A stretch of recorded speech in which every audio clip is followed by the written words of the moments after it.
여러분, 사람이 살아가는데 말이죠, 이 땅에서 필요한 것들이 무엇이 있을까요? 가장 기본적인 것들이요. 물이 있고요, 공기가 있고요, 음식도 필요하고요, 땅도 필요하고요. 여러 가지가 있습니다. 그러면 이런 기본적인 삶의 필요가 채워졌다면 그 외에 또 사람들에게 필요한 것이 무엇이 있을까요? 여러 가지가 있을 겁니다. 그런데 여러 가지 필요한 것들이 많이 있을 텐데 사람이 참 사람답게 살아가기 위해서 오늘도 내가 아침에 눈을 뜨고 또 하루를 살아가기 위해서는 그 삶 가운데 꿈과 비전이 필요하다고 생각합니다. 그것이 바로 삶의 목적인 줄 믿습니다. 근데 그 모양은 색깔은 다 다르겠습니다. 그렇죠? 어떤 사람은 열심히 일해서 열심히 돈을 벌고 어떤 사람은 또 열심히 공부해서 지식을 늘려가고 지식적인 삶을 살기 원하고 또 어떤 사람은 자녀들이 잘 되기를 원하는 마음으로 정말 열심으로 그들을 섬기고 여러 모양으로 또 그 삶을 살아가고 있습니다. 삶의 목적은 다를 수 있습니다. 그러나 그 삶의 목적은 절대적으로 필요한 것입니다. 그런 이유 때문에요, 때때로 그 삶의 목적을 놓치게 되면 삶이 참 힘들어지고 어렵게 됩니다. 그래서 때때로 그 삶의 그 어려움을 감당하지 못하고 그 삶을 끊는 사람들을 자주 보게 되는데, 개인적인 객관적인 입장으로 바라볼 때는 그렇게 살기 힘들었을까, 그렇게 감당하기 어려웠을까, 좀 참고 좀 인내했으면 어땠을까라는 기대감도 갑니다. 그러나 그 개인적으로 볼 때는 누가 그 아픔을 이해할 수 있겠습니까마는 대부분의 그런 사람들 어떻습니까? 삶의 이유를 찾지 못했다라는 겁니다. 삶의 목적을, 삶의 방향을 잃어버렸다라는 것입니다. 요즘 어떻습니까? 여러분, 세상 돌아가는 것을 보면 참 믿는 사람이나 안 믿는 사람이나 이 말 자주 할 겁니다. 참 말세야 말세. 근데 예전부터 어르신들은 그런 얘기 많이 하셨죠. 물론 신앙의 눈으로 바라봐도 말세는 맞습니다. 얼마 전에 파리 프랑스에서 있었던 그 테러 때문에 얼마나 많은 사람이 죽었습니까? 수백 명이 죽고 다치고 이유 없는 죽음을 맞았습니다. 또 이스라엘에서는요, 어떤 중동 여인이, 팔레스틴 여인이 지나가는 이스라엘 사람들을 찔러서 또 죽이고 또 본인도 이제 교통사고 때문에 죽고, 하여튼 뭐 이런저런 일들이 벌어집니다. 그래서 미국에서는 여행을 삼가라고 얘기를 많이 합니다. 어디로 가야 할지 또 무엇을 해야 될지 참 힘들고 어려운 그런 상황에 우리가 경험을 하고 살고 있습니다. 케냐에서는요, 죄 없는 많은 사람들이 백 없고 돈 없고 부족하고 연약하다는 이유 하나만으로 감옥에 가서 많은 고생을 한다고 합니다. 너무 범죄가 많으니까 경찰들이 무언가는 해야 되겠고 결말은 지어야 되겠고, 그러다 보니까 아무 죄도 짓지 않은 아무 사람 데려다가 잡아서 감옥에 넣는다고 합니다. 그런데 2013년도에 구속되었던 사람들 중 보니까 64%는 아무 증거 없이 잡혀서 감옥에 갔고요, 그 중에 25%는 구속되었다고 합니다. 그러니까 죄 없는 사람들이 얼마나 많은 고통을 당하고 있습니까? 켈빈이라는 형제가 있습니다. 고아원에서 자라서 쓰레기 더미에서 쓰레기 중에서 쓰레기를 주워서 먹고 사는 형제인데 아무 이유 없이 어느 날 잡혀갔습니다. 그런데 경찰들에게 줄 돈도 없고 뇌물을 줄 돈이 없어서 재판도 못 받고 감옥으로 직행하다가 얼마 전에 어떤 세계 단체와 또 교회가 도와서 또 나온 일이 있다고 합니다. 근데 그 사람들은요, 가난하고 힘이 없고 빽이 없어서 물고문도 당하고 매도 맞고 전기고문도 당하고 아무 이유 없이 그렇게 사는데 전 세계에 그런 사람들이 3,300만 명이나 된다고 합니다. 얼마나 많습니까? 개인의 욕심 때문에 죄 없는 사람들이 고통과 어려움을 당하고 있다는 겁니다. 그런데 얼마 전에 아주 정말 쇼킹한 이야기를 들었습니다. 미국의 펜실바니아주에서 61세 된 HIV에 감염된 사람과 또 그 파트너 19세 청년이 6살짜리 소년을 납치해다가 그를 성폭행하고요, 비디오를 찍어서 인터넷에 올리는. 그런데요, 또 더한 것은 그 아이가 그런 감정을 느끼도록 그 아이에게 정신적 마약에 가까운 아지라사나물이라는 그런 약을 숨을 들이키게 했답니다. 마약과도 같은 거랍니다.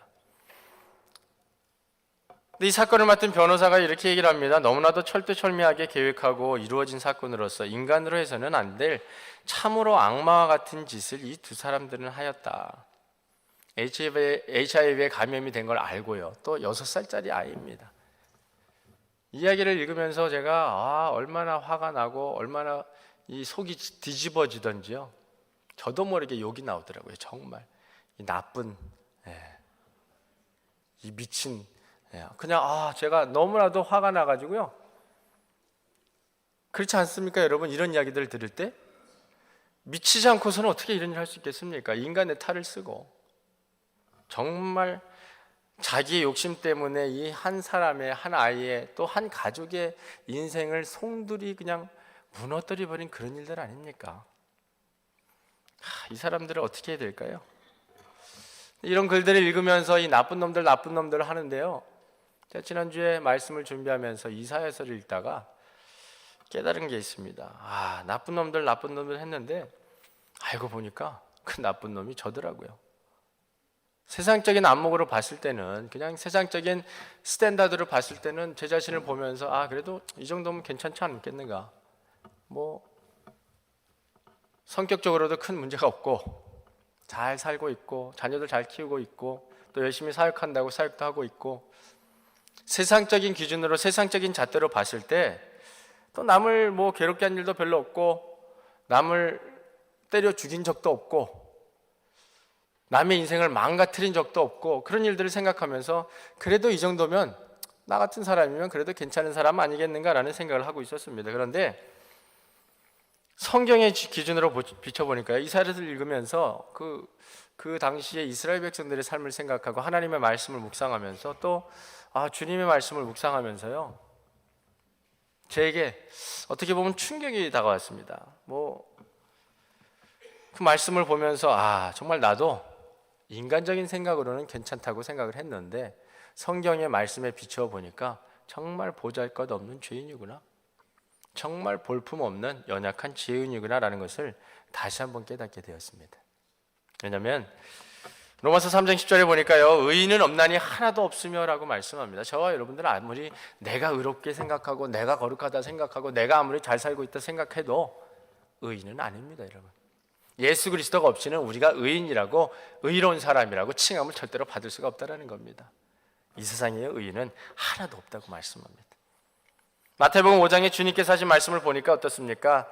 형제에게 노하는 자마다 심판을 받게 되고 형제를 대하여 라가라 하는 자는 공회에 잡혀가게 되고 미련한 놈이라 하는 자는 지옥불에 들어가게 되리라. 음욕을 품고 여자를 보는 자마다 마음에 이미 간음하였느니라. 내 오른편 뺨을 치거든 왼편도 돌려대며 억지로 오리를 가게 하거든 그 사람과 심리를 동행하고 너의 원수를 사랑하며 너희를 박해하는 자를 위하여 기도하라. 이런 말씀을 읽으면서 들으면서 어떤 생각이 드십니까, 여러분? 오른편 뺨을 쳤는데 왼쪽을 대보신 적이 있으세요? 저는 없어요. 맞은 적도 없고 맞았으면 가만히 있지는 않았겠죠. 억지로 오리를 가자는데 심리를 가신 적이 있으십니까? 저도 없는 것 같아요. 근데 어때요? 형제에게 노하는 자마다 심판을 받게 되고 날마다 온순하십니까, 여러분? 자녀를 키우다 보니까 더 안 되더라고요. 형제를 대하여 나아가라. 이는 어리석은 멍청한 자라. 그런 이야기는 거예요. 미련한 놈이라. 그런 사람 어디 간다고요? 지옥불에 들어간다고요. 그러면 우리가 주님 없이 지옥불에 안 가고 천국 가실 자신 있으십니까? 너희 원수를 사랑하면 너희를 박해하는 자를 위하여 기도하라라고 말씀하는데 얼마나 하십니까, 여러분? 여러분 기도 제목부터 한번 생각해 보시기 바랍니다. 원수를 위해서 내가 울어본 적이 있는가? 아니면 나의 기도 제목은 오늘도 어린아이와 같이 주여 주시옵소서 하는 기도인가? 뭘 이렇게 달라고 하시는지 생각을 한번 좀 해보세요. 이런 말씀을 묵상하면서요, 또 그런 이야기들을 듣고 읽으면서 손가락질하면서 다 저의 삶을 좀 비교해 봤습니다. 그들 내가 생각하는, 내가 말했던 그 나쁜 놈들하고는 좀 더 다른 삶인데 그래도 노력했다고 생각했고 더 잘 산다고 생각을 했는데 성경적으로 볼 때, 말씀에 비춰볼 때 그 사람이나 저나 50보 100보더라고요. 남을 그렇게 아프게 한 적은 없지만 그래도 주님 볼 때는 죄인인 게 맞습니다, 여러분. 세상의 기준에 비해서 주님에서 비교할 때 자칫 교만할 수 있게 되는 겁니다. 그런데 말씀에 비춰보니까 정말 겸손해질 수밖에 없다라는 겁니다, 여러분. 그러니까 말씀을 모르면요, 교만해질 수밖에 없는 것 같아요. 말씀을 깊이 묵상하고 깨달으면 겸손해질 수밖에 없습니다. 근데 진정 제 마음을 울렸던 말씀은요, 이사야서 1장에 11절에서 15절 말씀인데요. 이거는 예배에 대한 말씀이에요. 이스라엘 백성들이 하나님 앞에 드렸던 그 예배에 대해서 하나님이 말씀하시는 건데요. 제가 2주 전에 예수님의 기도학교 가서 열심히 일주일 동안 강의 듣고 기도하고 또 짬날 때마다 준비해서 2주 전에 영어 예배 때 예배에 대해서 설교를 했어요. 얼마나 정말 은혜를 저도 이제 준비하면서 많이 받았는지 전하면서 설교하면서 너무나도 즐거웠습니다. 너무나도 기뻤고요. 저만 그런 게 아니고 설교하면서 받은 이제 우리 성도들도 같이 기뻐하면서 정말 예배가 너무나도 좋았어요. 예배 다 왔고. 근데 말씀을 전하면서요, 말라기 얘기도 했고요, 바리새인들 얘기도 했고요. 그 얘기하면서 저는 그래도 그 사람들보다 좀 난 줄 알았는데 이 이사야서 1장 11절 15절 말씀 묵상하면서 나의 삶을 바라보니까요, 갑자기 숨이 턱 막히는 게 정말 하나님 앞에 회개했습니다.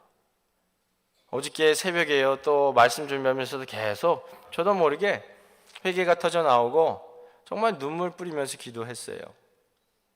좀 잘났다고 생각했는데, 좀 열심히 한다고 생각했는데, 좀 낫다고 생각했는데 이 말씀을 읽으면서 그 교만과 자랑이 깨어지고 말았다는 겁니다. 좀 교만했던 것 같아요. 나 자신을 믿었던 것 같아요. 오늘 저와 여러분들 주님 앞에 나왔습니다. 뭐 하려고 나오셨습니까? 하나님께 찬양과 경배를 드리고자, 예배하고자 나왔습니다. 예배는요, 저와 여러분을 위한 것이 아니고 하나님을 위한 것입니다.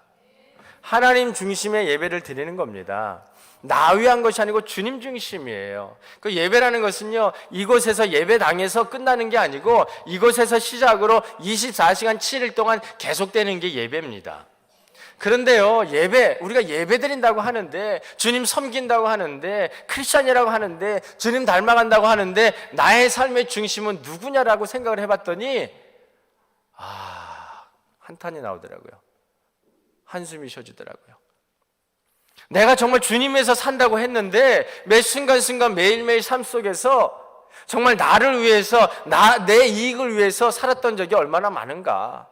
어떤 것을 결정하는 데 있어서 남의 이익보다는 주의 영광보다는 나를 위해서 선택하고 결정하고 따랐던 것이 얼마나 되는가 생각했더니 예배에 대해서 생각하면서 나도 모르게 한숨이 나오더라고요.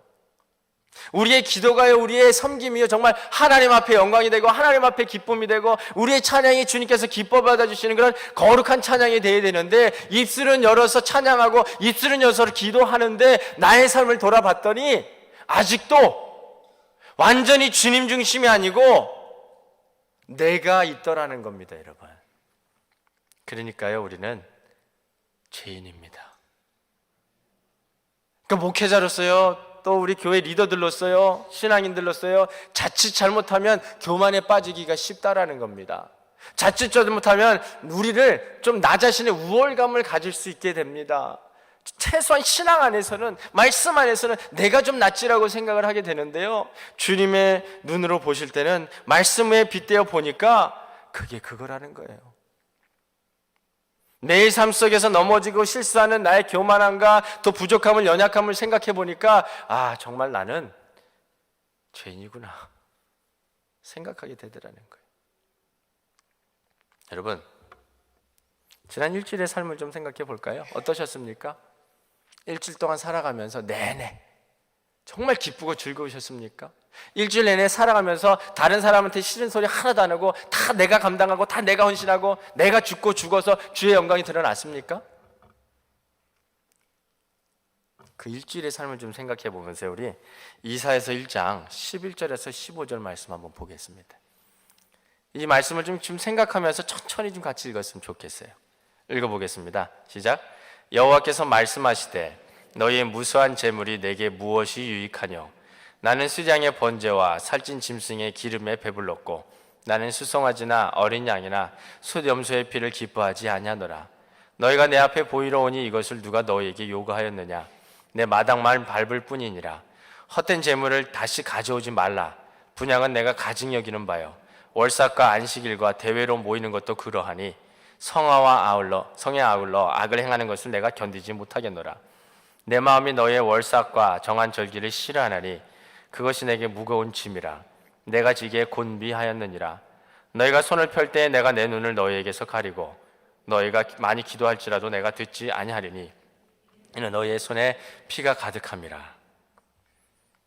무슨 말씀입니까, 여러분? 하나님께서 이스라엘 백성들이 하나님 앞에 드리는 번제와 제물과 그 예배를 말씀하시는데 한마디로 그거에 지겹다라는 겁니다. 마음이 없고 정성이 없는 네 예배 역겹다라는 겁니다.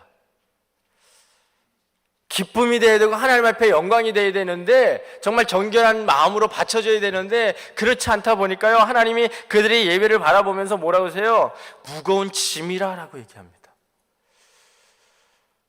제가 이 말씀 읽으면서요, 나의 예배는 오늘 어떤가? 2주 전에 정말 설교 잘했거든요. 기쁘게 즐거운 마음으로 설교하고 예배가 정말 은혜로웠거든요. 근데 이 말씀을 다시 읽으면서 나의 삶을 돌아보면서 정말 내가 하나님 앞에 신령과 진정으로 예배드리는 그런 예배자라고 할 수 있겠는가라는 찔림이 오더라는 겁니다. 여러분 어떠세요? 이 말씀 읽으면서 편안하십니까? 이 말씀 읽으시면서 기쁘십니까?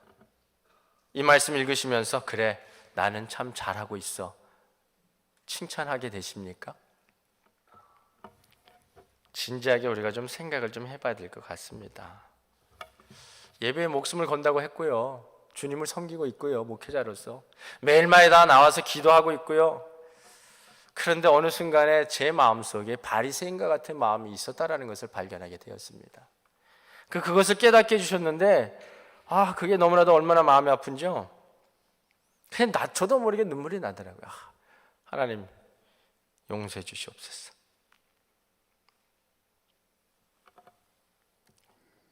예배가 살아야 될 줄 믿습니다. 우리 안에 그리스도가 살아 역사해야 될 줄 믿습니다. 여러분, 우리가 신앙생활하면서요 가장 두려워해야 될 게 뭔지 아십니까? 이사야서 1장 15절 말씀이에요. 15절 말씀. 너희가 손을 펼 때에 내가 내 눈을 너희에게서 가리고 너희가 많이 기도할지라도 내가 듣지 아니하리니 이는 너희의 손에 피가 가득함이라. 우리가 이 세상 살아가면서 여러분, 시험이나 환난이나 역경이나 고난이나 가난이나 배고픔이나 인간이나 환경이나 두려워할 게 아무것도 없습니다. 왜요? 우리 안에 예수 그리스도가 살아 계시니까요. 성령님 역사하시니까요. 근데 정말 중요해야 될 것은 이겁니다, 여러분. 우리가 정말 하나님 도와주세요 손을 드는데 하나님이 도와주시지 않는 거. 하나님 정말 못 살겠어요, 주님 도움이 필요합니다, 정말 목청을 높여서 기도하는데 하나님이 응답하시지 않는 거. 정말 우리의 삶에서 신앙인으로서 두려워야 될 것은 이거예요. 우리의 삶에 하나님의 부재입니다. 이 세상적인 것들요, 물론 기본적으로 다 필요한 것들이 있어요. 근데 그것만 채워지면요, 인생은 사는데 아무 문제 없습니다. 그러나 우리가 신앙생활하면서 하나님이 내 안에 없다면, 하나님이 나의 음성을 들어주지 않는다면, 하나님이 나와 동행하지 않는다면 그것은요 죽음입니다. 여러분, 살 수 없습니다. 주님이 계신 곳이 천국이고요, 주님이 안 계신 곳이 지옥입니다. 내가 신앙생활을 한다면서 주님과 동행할 수 없다면 우리는요 죽은 목숨입니다. 벌써 회개해야 됩니다. 이런 사건들을 보면서요, 오늘 말씀처럼 우리는 흑암이다, 정말 어둠이 가득하다, 말세다라는 얘기를 많이 합니다. 여기서 흑암이란 말은요, 슬픔 혹은 재난으로 바꿔 말할 수 있습니다. 넓게는 죄로 말미암은 총체적인 그 불행을 비유한다고 생각할 수 있습니다. 그러나 여기서 말하는 진정한 흑암의 이유는요, 하나님의 부재입니다. 흑암이 임하는 경우가 뭡니까? 빛이 없기 때문에 그런 거죠. 이 땅에 왜 우리 심령 속에 흑암이 임합니까? 왜 이렇게 어둡습니까? 왜요? 빛이 바라지 않기 때문에 그렇습니다. 빛과 어둠은 공존할 수 없습니다. 빛이 밝혀지는 순간 어둠은 순간적으로 사라집니다. 내 안에 예수 그리스도의 빛이 있다면 우리는 어둠을 경험할 이유가 전혀 없다라는 겁니다. 환경적인 것이 아니고요, 문화적인 것이 아니고요, 시대적인 것이 아니고요, 중요한 건 내 안에 그리스도가 있느냐라는 겁니다. 내 안에 그리스도의 빛이 비춰지고 있느냐라는 겁니다. 내 안에 오늘도 그 성령의 역사가 있느냐라는 겁니다. 그 빛이 있다면 우리는 괜찮습니다. 그런데 그 빛이 없다면 큰 문제입니다. 이사야서 1장에 계속 보니까 이스라엘의 그 당시 영적인 상태를 설명하고 있는데요, 몇몇 의인 빼고는 그 상태가 소돔과 고모라와 같다라고 얘기합니다. 깜짝 놀랐습니다. 소돔과 고모라가 어떤 땅입니까? 죄가 너무나도 만연해가지고 불심판받은 땅입니다. 근데 이스라엘 백성들이요, 똑같다라는 거예요. 우리 시대는 어떻습니까, 여러분? 제가 읽어드린 이야기들 있잖아요. 그 이야기를 들으면서 어떤 생각이 드십니까? 이 땅이 소돔과 고모라 같다는 생각이 드시지 않습니까? 똑같습니다. 이스라엘 백성들의 상태와 지금 이 시대의 상태가, 영적인 상태가 별반 다를 것 없다고 생각합니다. 이사야서 1장 2절 4절에는요 이스라엘이 망한 이유를 이렇게 설명합니다. 이스라엘이 망한 이유는 그들이 하나님을 버렸기 때문이라는 겁니다. 그들은 하나님을 버린, 창조주 하나님 아버지를 버린 배은망덕한 녀석들이라는 거예요. 백성이라는 거예요. 그러면서 설명합니다. 소나 나귀도 그 짐승들도 주인을 아는데 이스라엘은 그 주인 창조주를 몰랐다라는 겁니다. 인간적인 마음으로 생각할 때 어때요? 기분 나쁩니다. 아니, 우리를 어떻게 소나 나귀처럼 동물로, 짐승으로 비교할 수 있습니까? 우리의 생각엔 그래요. 우리가 잘났다고 생각하니까. 그런데 하나님 창조주의 눈으로 바라봤을 때는요 똑같다라는 얘기예요. 하나님을 모르고 창조자 하나님을 찬양하고 경배하고 예배하지 않는 주의 빛이 거하지 않는다면 나귀와 소나 그의 삶이 별반 다를 게 없다라는 겁니다. 그렇게까지 표현한 이유는요 바로 이스라엘의 불순종이었습니다. 하나님의 말씀에 불순종하면서 이스라엘은 하나님을 떠나갔습니다. 몇 절 읽어보도록 하겠습니다. 이사야서 3장 8절에 보니까 예루살렘이 멸망하였고 유다가 엎드러졌으면 그들의 언어와 행위가 여호와를 거역하여 그의 영광의 눈을 범하였음이라 라고 말씀합니다.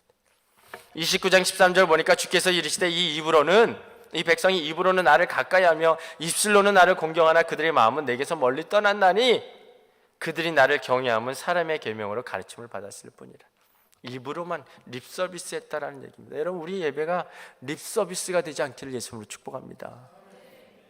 정말 우리의 예배가 주님께서 기뻐 받아주시는 신령과 진정으로 드려지는 예배가 되기를 예수님으로 축복합니다. 30장 9절 11절 이렇게 말씀합니다. 대저희는 패역한 백성이여 거짓말하는 자식들이여 여호와의 법을 듣기 싫어하는 자식들이라. 그들이 선견자들에게 이르기를 선견하지 말라. 선지자들에게 이르기를 우리에게 바른 것을 보이지 말라. 우리에게 부드러운 말을 하라. 거짓된 것을 보이라. 너희는 바른 길을 버리며 첩경에서 돌이키라. 이스라엘의 거룩하신 이를 우리 앞에서 떠나시게 하라 하는도다.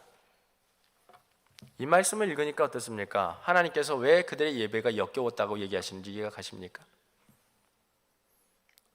어떻게 보면요 현대 신앙인들의 트렌드를 정확하게 얘기해주고 있습니다. 똑같습니다. 하나님의 말씀을 선포하는 자들에게요, 선견자들에게, 선지자들에게 그들이 뭐라 그래요? 바른 것을 보이지 말라. 하나님의 말씀을 듣고 싶지 않다라는 겁니다. 하나님의 진리가 선포돼야 되고 그 말씀대로 준행해야 될 그 백성이 그들에게 하나님의 말씀을 하지 마라. 듣기 싫다. 근데 뭐라 그래요? 부드러운 말을 하라. 거짓된 것을 보이라. 그러니 그들의 삶의 영적인 상태가 지금 어떻다는 겁니다. 어떻다는 겁니까?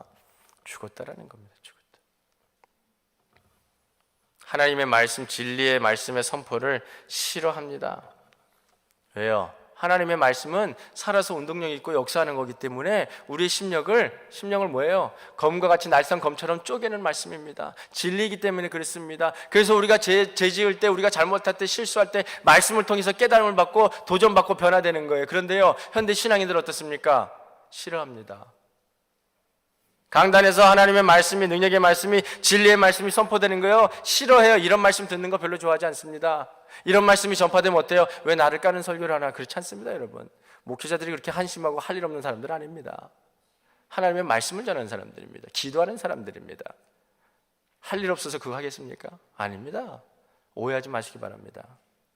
이스라엘 백성들 상태가 그랬다는 거예요. 바른 것을 보이지 말라, 부드러운 것을 하라. 우리가 귀에 듣기 좋은 말만 해달라는 거예요. 아, 그러면 그 목사님 은혜 되더라. 웃기는 말하고 편안한 말하고 나에게 찔리면 안 되는 말 설교하면 아, 그 말씀 좋더라. 여러분, 세상이 그렇게 돼가고 있습니다. 지금 긍정적 마인드요, 긍정적인 사고예요. 여러분, 성경이 어디 긍정적 사고 가지고 천국 간다고 말씀합니까? 세례요한이 뭐라고 외칩니까? 주님이 뭐라고 외치시냐고요? 사역하시면서 회개하라, 천국에 왔다 갔다.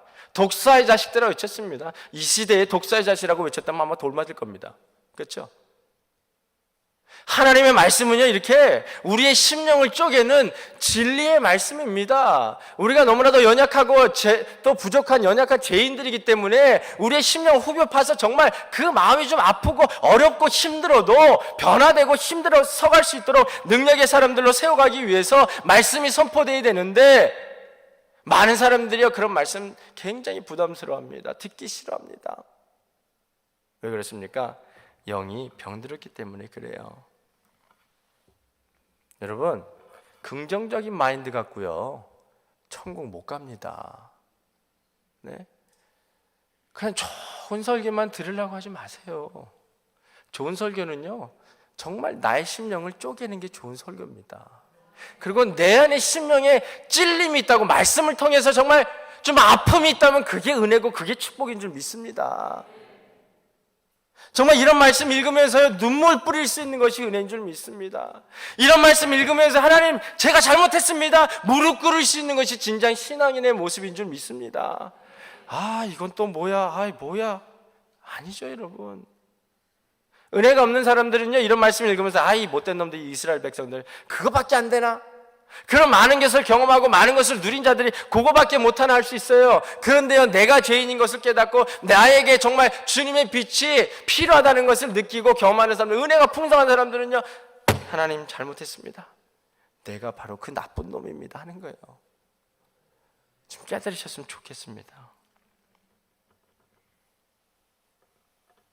그들이 뭐라 그래요? 11절에 너희는 바른 길을 버리며 정말 의의 길을 가기 싫다라는 겁니다. 첩경에서 돌이키라, 이스라엘의 거룩하신 일을 우리 앞에서 떠나시게 하라.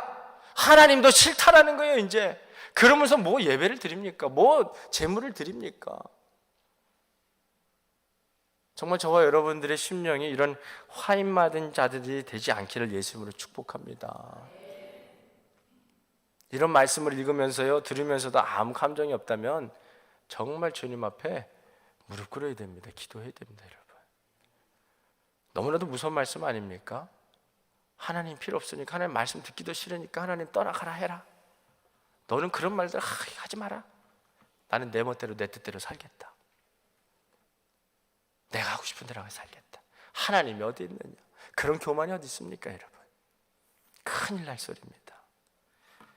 한국 교회가 그렇게 부흥할 수 있었던 이유는요, 강단에서 정말 진리의 말씀들이 선포되었기 때문입니다. 그 부흥회가 얼마나 많았어요. 부흥 사경이에요. 일주일 내내 아침부터 저녁까지요, 많은 사람들이 교회를 채우고 정말 말씀 듣고 눈물 뿌리면서 기도하고, 그래서 한국교회가 부흥한 거예요. 그런데 사회가 발전하고 등이 따시고 배가 부르니까 어때요? 교회들이 점점 힘들어갑니다. 교회도 물질 만능주의로 교회들을 비난하자는 거 아니에요.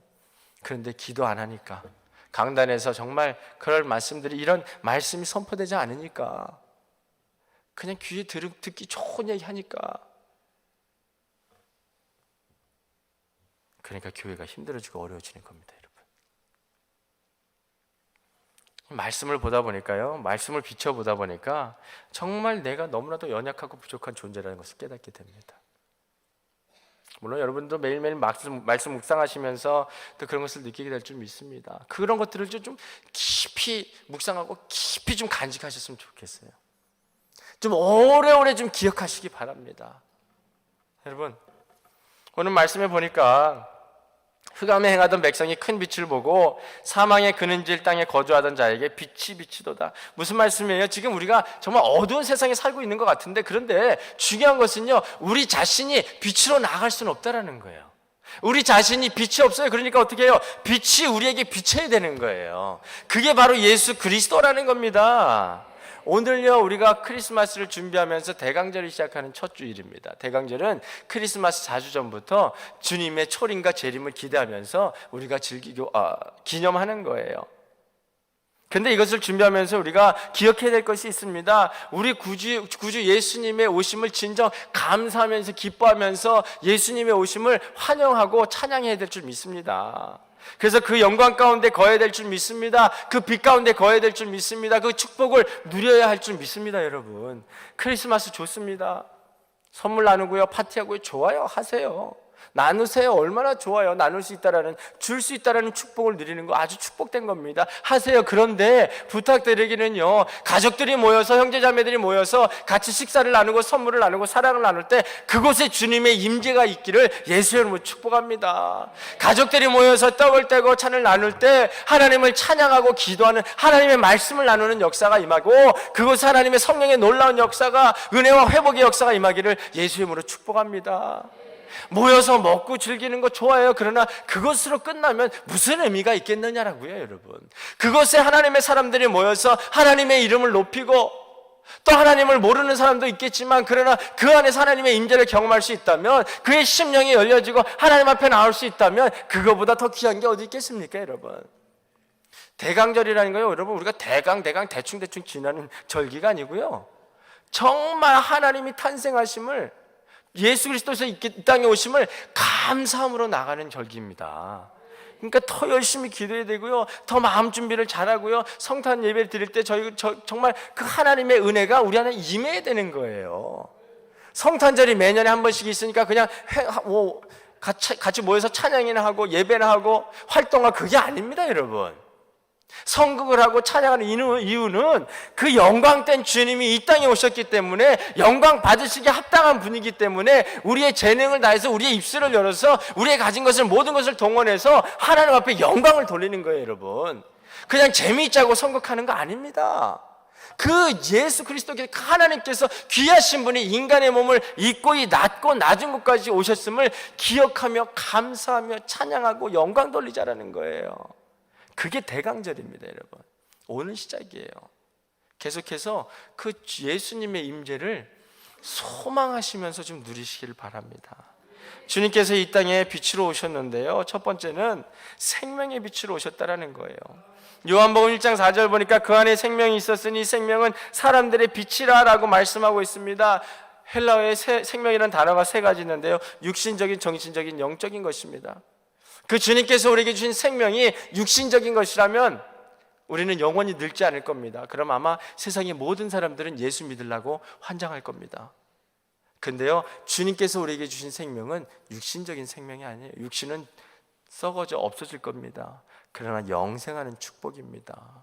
눈에 보이지 않는 거예요. 그렇기 때문에 믿기가 힘든 겁니다. 그러나 우리는 믿습니다. 그 영생하는 축복을 오늘도 우리 삶 속에서 누리고 있는 줄 믿습니다, 여러분. 창세기에요, 하나님께서 그들에게, 아담과 하와에게 내가 이 과실을 먹는 날에는 반드시 죽으리라는 그 말씀이 육신의 죽음이 아니고 영적인 죽음이에요. 죄지음을 통해서 어떻게 됐습니까? 하나님과 분리된 삶을 살았다고요. 그 죄 때문에, 원죄 때문에 이제는 하나님 앞에 나갈 수 없는 상황이 됐는데, 그런데 예수 그리스도께서, 하나님의 아들께서 이 땅에 오심을 통해서, 빛으로 오심을, 생명으로 오심을 통해서 이제는 우리가 다시 하나님 앞에 나올 수 있었다라는 겁니다. 주님의 생명의 빛이라는 것은요, 우리의 관계를, 주님과 우리의 관계, 하나님과의 관계를 회복하신 회복의 역사인 줄 믿으시기 바랍니다. 요한복음 1장 12절 13절에요, 영접하는 자고 그 이름을 믿는 자들에게는 하나님의 자녀가 되는 권세를 주셨으니 이는 혈통으로나 육정으로나 사람으로나 사람의 뜻으로 나지 않냐고 오직 하나님께로부터 난 자들이니라 라고 말씀하고 있습니다. 이 구원은요, 그냥 인간적인 방법으로, 세상적인 방법으로 얻을 수 있는 것이 절대 아닙니다. 하나님의 뜻대로, 하나님의 방법대로, 예수 그리스도를 통해서만이 얻을 수 있는 겁니다. 너무나도 귀한 것이죠. 예수 그리스도는 이 땅에 생명의 빛으로 오셨습니다. 3500년 전에 피라미드 속에 있었던 한 항아리가 발견이 되었습니다. 그곳에 3500년 전에 먹었던 콩들이 있었다고 합니다. 근데 그것을 땅에 심었더니, 물을 주었더니, 빛을 봤더니 어떻게 된지 아십니까? 그 콩이 자라서 열매를 맺었다랍니다. 3,500년 된 콩이요. 대단하지 않습니까? 이처럼요, 예수의 빛이 우리 안에 밝히 비치니까 우리가 생명을 얻게 되는 겁니다. 예수가 있는 곳에 생명이 있다라는 거예요. 아무리 좋은 종자도요, 어둠에 그냥 깜깜한 데 갖다 놔보세요. 거기에 싹이 나고 잎이 나고 열매를 맺을 수 있는 거 절대 그럴 수 없습니다. 빛이 없이는 안 된다는 거예요. 우리 주님은요, 생명의 빛임을 믿으시기 바랍니다. 그래서 오늘도 그 생명의 빛을 온전히 따라가신 저 여러분 되시기 바랍니다. 두 번째, 예수 그리스도는요, 어두운 세상에 진리의 빛으로 오셨습니다. 요한복음 1장 9절에 보니까 참 빛, 그 세상에 와서 각 사람에게 비추는 빛이 있었나니라고 말씀합니다. 진리의 빛으로 오셨다는 뜻이 뭡니까? 또 14절 보니까 말씀이 육신이 되어 우리 가운데 거하심에 우리가 그의 영광을 보니 아버지의 독생자의 영광이요 은혜와 진리가 충만하더라. 말씀이란 단어와 진리라는 단어의 연관성에 주목해야 되는데요, 기독교적으로 볼 때 말씀이라는 것은 세 가지를 말합니다. 첫째는 기록된 말씀이에요. 성경입니다. 두 번째는 선포되는 말씀입니다. 설교입니다. 그리고 세 번째는 육신이 된 말씀입니다. 그것이 바로 예수 그리스도입니다. 우리 예수 그리스도는 말씀입니다. 로고스라는 거죠. 그래서 하나님께서 영이신 하나님께서 인간의 몸을 입고 말씀으로 이 땅에 오셨다라는 거예요. 그 말씀 때문에 오늘도 그 하나님의 은혜와 사랑과 축복을 누릴 수 있다라는 겁니다. 그리고 하나님의 말씀은 진리라는 겁니다. 진리는 영원히 불변합니다. 변하지 않습니다. 그래서 우리가 믿을만 하다라는 거예요. 믿어야만 된다라는 거예요. 세상의 것은 변합니다. 세상의 것은 다 가짜입니다. 부패합니다. 그러나 이 진리의 말씀은 절대로 변하지 않습니다. 세상 사람들의 이치는 어떻습니까? 예수를 전하고 복음을 전하면요, 이해가 안 가요. 믿을 수가 없어요. 이해가 돼야 믿겠습니다. 보여야 믿겠습니다. 근데요, 믿음의 신앙의 눈은요, 이치는 다릅니다. 정반대예요. 믿어야 보이는 거예요. 믿어야 이해가 되는 거예요. 아니, 여러분 생각해 보세요. 2000년 전에 어떤 한 사람이 예수라고 했는데 죽었는데, 십자가에 달려 죽었는데 그 사람 때문에 우리가 오늘 구원을 받고 영생하는 삶을 얻게 된다, 누리게 된다. 이게 말이 됩니까? 이해가 되세요? 안 돼요. 근데 여러분 왜 앉아 있습니까, 여기에? 왜 그분을 찬양합니까? 믿으니까 하는 겁니다. 믿으니까 이해가 되는 거예요. 2000년 전에 살았던 그분하고 나하고 무슨 관계가 있습니까? 예수님의 성이 뭔지는 아세요? 몰라요, 저도. 그런 관계예요. 근데 우리는 믿어요. 그러니까 그 구원을 누리는 거예요, 여러분. 얼마나 감사합니까? 그것이 바로 성령의 역사라는 겁니다. 우리의 지식으로 세상의 방법대로, 인간의 방법대로 이해할 수 없는 거예요. 이해가 안 됩니다. 그러나 성령이 내 안에 거하시고 성령이 역사하시니까, 빛으로 오신 그 생명의 빛이 내 안에 거하시니까 그 빛이, 생명의 빛이 진리의 빛으로 내 안에 거하게 되는 겁니다. 그러니까 오늘 우리가 하나님을 찬양하고 경배하는 거 아니겠습니까? 얼마나 감사합니까? 놀라운 축복입니다, 여러분. 내가 오늘 주님을 믿을 수 있다라는 거, 주님을 구주로 믿고 있다라는 거, 놀라운 축복인 줄 믿으시기 바랍니다. 그러니까 우리는 항상 뭐 해야 됩니까?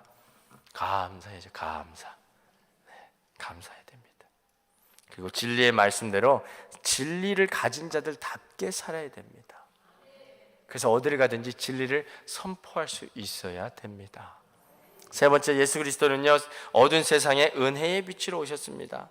요한복음 1장 16절 17절 보니까 우리가 다 그의 충만한 데서 받으니 은혜 위에 은혜로라. 율법은 모세로 말미암아 주어진 것이요 은혜와 진리는 예수 그리스도로 말미암아 온 것이라 라고 말씀합니다. 은혜 위에 은혜로라. 공동 번역 성서에 보니까 은총을 받고 또 받았다라는 말씀으로 번역하고 있습니다. 뭐냐면 모자람 없이 계속해서 주고 또 준다라는 거예요. 우리는 계속해서 받는 거예요. 은혜는요. 얼마나 감사합니까? 그 풍성한 은혜를 누리시기를 예수 이름으로 축복합니다. 그 은혜는 어떤 은혜입니까? 창세 전부터 우리를 택하신 은혜입니다. 그리고 우리를 구원하신 은혜입니다. 성령께서 역사하셔서 믿지 않게 되는, 믿기 어려운 것을 믿게 하는 그런 은혜인 줄 믿으시기 바랍니다. 그래서 하나님께서 우리를 택하셔서 하나님의 자녀 삼으시고 오늘도 하나님의 은혜 가운데 거하게 하시고 우리의 입을 열어 그 만왕의 왕 되신 하나님을 찬양할 수 있게 하신 것,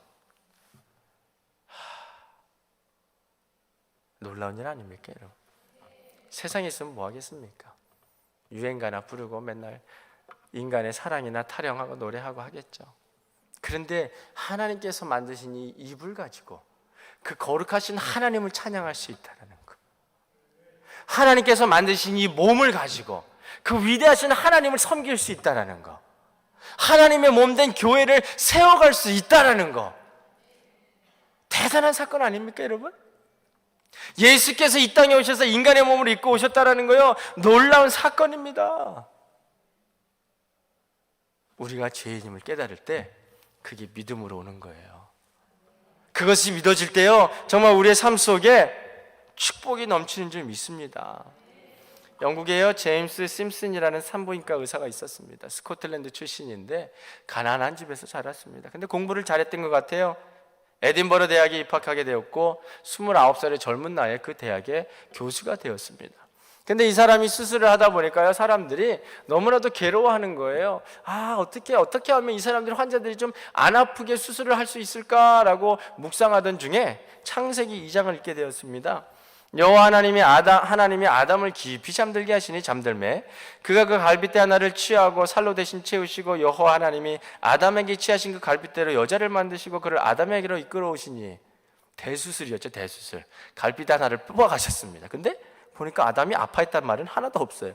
거기서 은혜를 받았습니다. 아니, 그럼 어떻게 하면 우리도 이 환자들을 안 아프게 이렇게 잘 치료할 수 있을까 묵상하고 연구한 결과 1847년 11월에 클로로포름이라는 마취를 발견했습니다.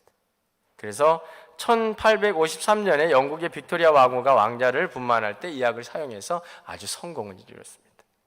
그래서 스코틀랜드 출신의 의사로는 처음으로 경의 작호를 받기도 했습니다. 근데 그가 이제 교수 생활을 마칠 쯤에 어떤 학생이 이렇게 묻습니다. 선생님, 지금까지 발견한 것 중에 가장 위대한 발견이 뭐라고 생각하십니까? 이 학생의 취지는요, 아마 그 마취제를 발견한 것이 최고라고 얘기할 거야 라는 기대감을 갖고 물어봤어요. 근데 이분이 이렇게 얘기를 합니다. 나의 가장 위대한 발견은 내가 큰 죄인이라는 것과 예수님이 나를 구원해 주신 구세주라는 사실입니다. 대단한 믿음의 사람입니다. 여러분, 정말 우리의 삶 속의 위대한 발견은요, 내가 죄인이라는 겁니다. 정말 우리 삶 속의 위대한 발견은 예수 그리스도가 구주시라는 겁니다. 그것을 우리가 깨달을 때 이 땅에서 참 빛의 사명을 감당하고 누릴 수 있는 겁니다. 마태복음 4장 14절 16절에 주님께서 말씀합니다. 너희는 세상의 빛이라 산 위에 있는 동네가 숨기우지 못할 것이요 이같이 너희 빛을 사람 앞에 비추게 하여 너희로 너희 착한 행실을 보고 하늘에 계신 너희 아버지께 영광을 돌리게 하라. 저와 여러분들 이 땅에 빛으로 부르심을 받은 자들입니다. 이 어두운 땅에 빛을 발해야 할 사람들입니다. 오늘도 정말 우리가 크리스마스를 바라보면서 그 기쁨을 누리면서 오늘도 우리 안에 살아 역사하시는 그 하나님의 영을 통해서 이 땅에 우리의 빛이 아니라, 우리의 빛도 가진 것도 없고요, 빛을 발할 수도 있는 능력도 없습니다만 우리 안에 계신 그 예수 그리스도의 빛을 발하는 저와 여러분 되시기 바랍니다. 그래서 크리스마스를 통해서 우리가 서로를 만나고 축복하고 사랑을 나눌 때 나 때문에, 우리 때문에 한 영혼이라도 주님의 은혜와 사랑과 축복을 경험하고 누리기를 예수 이름으로 축복합니다. 빛된 자로서의 사명을 잘 감당하시는 저와 여러분 되시기를 예수 이름으로 축복합니다. 찬양 드릴 때, 예배할 때, 기도할 때 정말 온심과 전력을 다해서 신령과 진정으로 예배하는 예배의 성공자들이 다 되시기를, 그 기쁨을 누리시는 하나님의 성도들 되시기를 예수 이름으로 축복합니다. 기도하겠습니다.